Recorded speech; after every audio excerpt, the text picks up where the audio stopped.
Il était une fois, dans une vaste savane africaine, une tortue appelée Mamatula.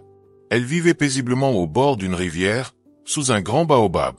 Tous les jours, elle marchait lentement, très lentement, pour aller chercher ses feuilles préférées. Elle était gentille, sage, mais terriblement moquée par les autres animaux à cause de sa lenteur.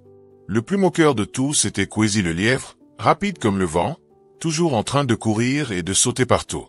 Il ne ratait jamais une occasion de taquiner la tortue. « Oh Mamatula, tu veux que je t'attende pendant 2 jours pour qu'on arrive ensemble? Tu veux une poussette, peut-être? Ah ah !»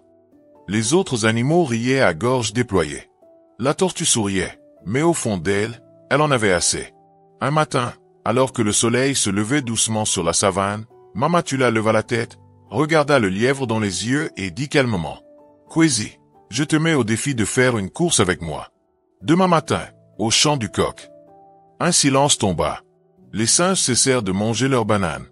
Les girafes arrêtèrent de mâcher leurs feuilles. Une course? Une tortue contre un lièvre? Inimaginable. Tu veux courir contre moi? Moi?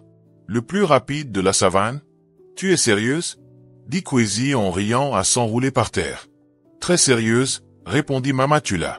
Kwezi accepta, amusé par ce qu'il croyait être une plaisanterie. Tous les animaux décidèrent de venir voir ce spectacle incroyable. La nuit tomba. Mais pendant que Kwezi dormait tranquillement, sûr de sa victoire, Mamatula réunit secrètement ses cousines tortues. Il y en avait 7, et elles se ressemblaient comme 2 gouttes d'eau. Écoutez bien, mes sœurs. Voici mon plan. Le lendemain, au lever du soleil, tous les animaux étaient réunis au bord du chemin de terre. Le perroquet jouait le rôle d'arbitre. À vos marques, prêts, partez. Kwezi fila comme une flèche, en laissant un nuage de poussière derrière lui. Mamatula, elle, marcha lentement, jusqu'à disparaître dans les hautes herbes. Mais ce que personne ne savait, c'est que sa cousine Tula numéro 2 était déjà plus loin, cachée derrière un rocher. Quand Kwezi arriva en courant, il vit la tortue, déjà devant lui. « Quoi? Comment est-elle arrivée là ?» murmura-t-il. Il accéléra. Plus loin, encore une tortue devant lui. Puis une autre, encore plus loin. À chaque fois, une cousine prenait la place de l'autre, créant l'illusion que Mamatula allait beaucoup plus vite que prévu. Kwezi courait de toutes ses forces, transpirant, haletant. C'est pas possible. Elle a mis un moteur dans sa carapace ou quoi? Pendant ce temps, la vraie Mamatula se reposait à l'ombre, tout au début du chemin. Les cousines faisaient tout le travail.